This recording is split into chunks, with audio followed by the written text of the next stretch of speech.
Hello guys, and welcome to another drive. So mani, mga 25 to 2026 drive na ni. So it's probably magawas na sa new year na, but at least, I'm gonna tell you about, mani ang kuan. Mani atong SRP. Diba? And today we're gonna go via the CCLX. I'm gonna prepare my money, guys. So mani, ang SMC side o ang atong mga new developments here at the South Coastal City. They call it South Coastal City. So parang nigat. So SRP, South Coastal City. But today we're gonna feature ng CCLX. We're gonna go to Lapu-Lapu City via the Cebu Cordova Link Expressway. Diba? So, diya, Cebu Cordova Bridge. So, medyo traffic rong hapon ganina kung kayo traffic. And I think ang congestion lang dira ra gyud sa pagtungtong diri sa SRP. I mean sa bridge. Di ba kay tan-aw na ko dito tumuyo man tanaw. May traffic dito. So kanira gyud pag kani yung ramp diri kay namo koy uban mag ari gyud ba maghimog iyang own lane. Di ba? Before sila mo saka. Okay, kani dapat sa last lane dapat mag U-turn ni sila na may uban magmulusot gyud res wala ay tuo ba. And I guess tinggawas sa mga truck, so hindi sa nato balikayan na muhinay gyud ang ilang pagsaka di sa ramp because kay kuan man truck man sila medyo naman yung mga nagdipaong di hadlok sa maguban man ang usay bitaw di sa ka pwede magpapulhot day kung truck ka kay vulnerable usay yung mga ligid di ba. And yes, this is our drive going to Lapu-Lapu City via the CCLX, Cebu to Cordova, di ba? Actually, padung ni Cordova yan, but yeah, since Cordova is like sikit na sila sa Lapu-Lapu, Mactan Island, makuha na hasta ang taga Lapu-Lapu City na nakabenepisyo. And actually the main purpose yun sa CCLX was to give faster access unta sa airport kung normal na tao lang sa airport, but also for goods to go to mga MEPSA nga na ba diba, to mga raw materials o ron sa gamiton sa mga factory. So well, anyway mo na ang kuan ani ron na grabe gid kayo kuno ang Pilipinas son kalisod kay some even na mga manufacturer diha sa MEPS like katong mga kanang himli mga Adidas mga ana ba. Wala turo na kuno tuwas Vietnam ang kuan ang ilang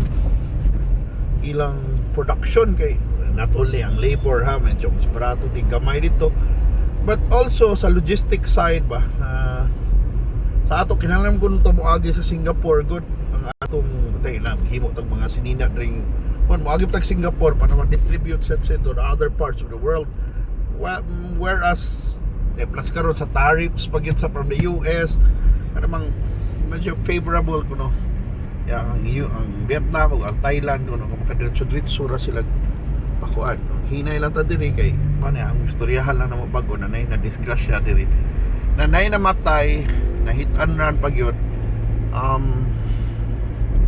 because ang biktima pagyud kuan by tricycad.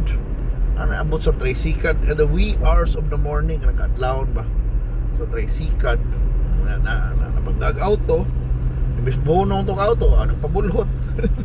They're trying to enhance ang kuan fa sa CCTV kung kinsa to, pero also it's also a warning by the way sa mga na mag-drive ba ay magwalo bisikleta ba na dili na kanang tricycad especially or even e-bikes na dili mo yung tuga-tuga ba tawag na, but di mo magkumpiyansa na bawal man na diri napununon man na ay na lang mag-agi taon sa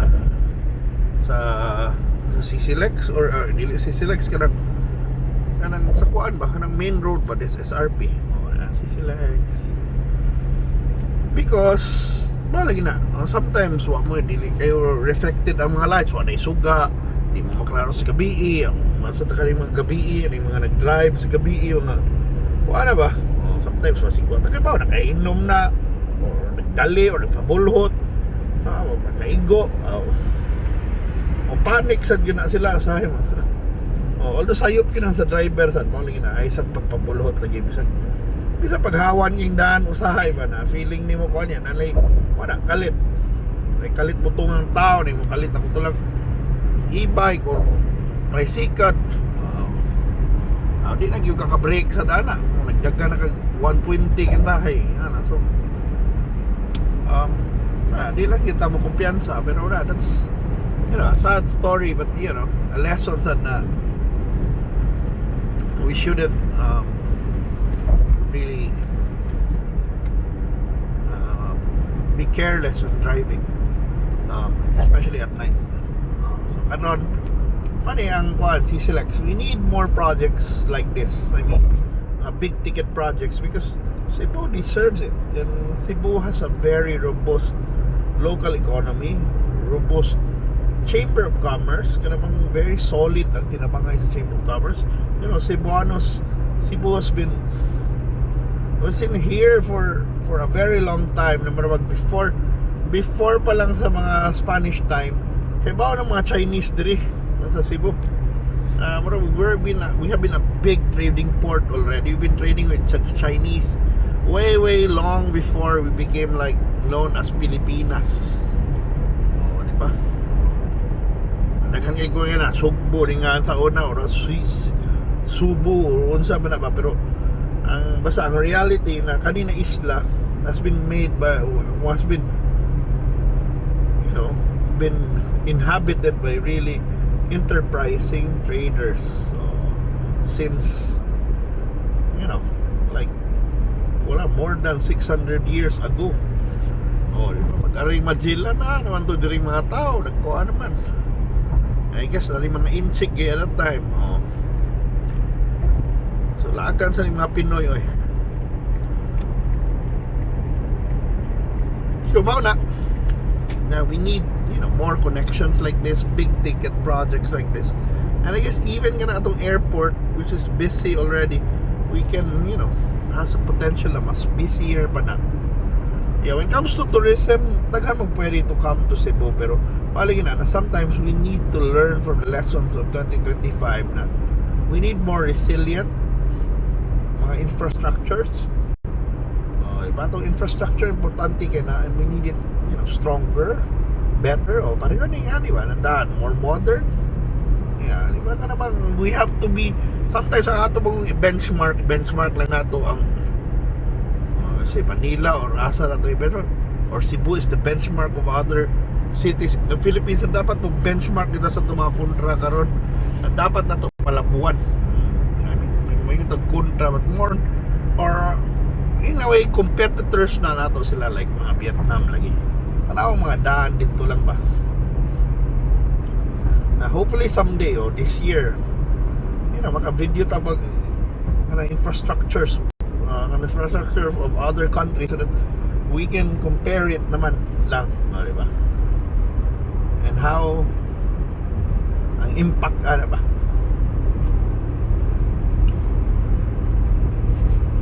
So mana bago ng tuig, and we're hoping and praying lagi na mas maayo na tuig ng 2026. Mas malinawon,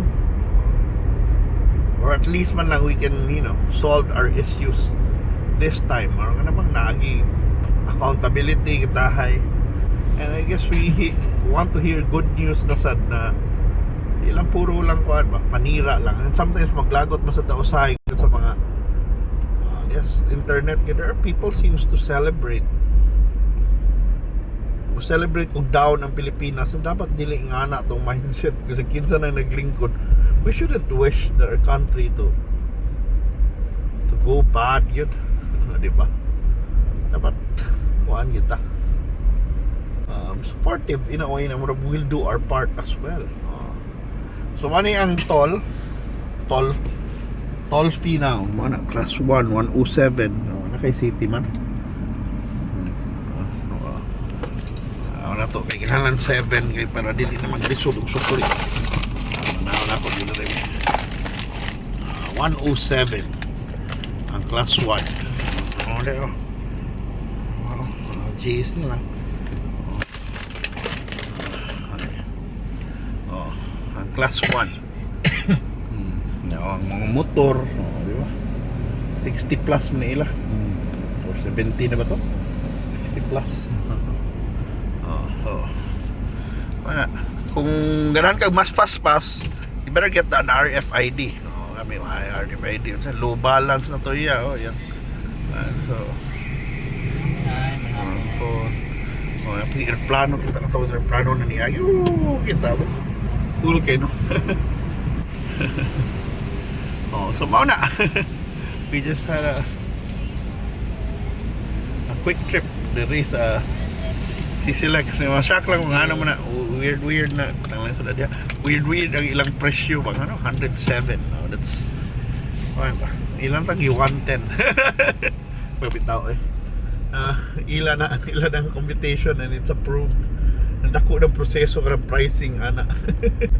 So muna, thank you so much guys for watching, and we had a tour. Patanaw na kung mga may kabarong ta. Because we're going to a wedding, and congratulations to Aaron and his wife. Di ba? Kadong may sa J Park for a wedding. So thank you so much for watching, and Happy New Year guys. Bye.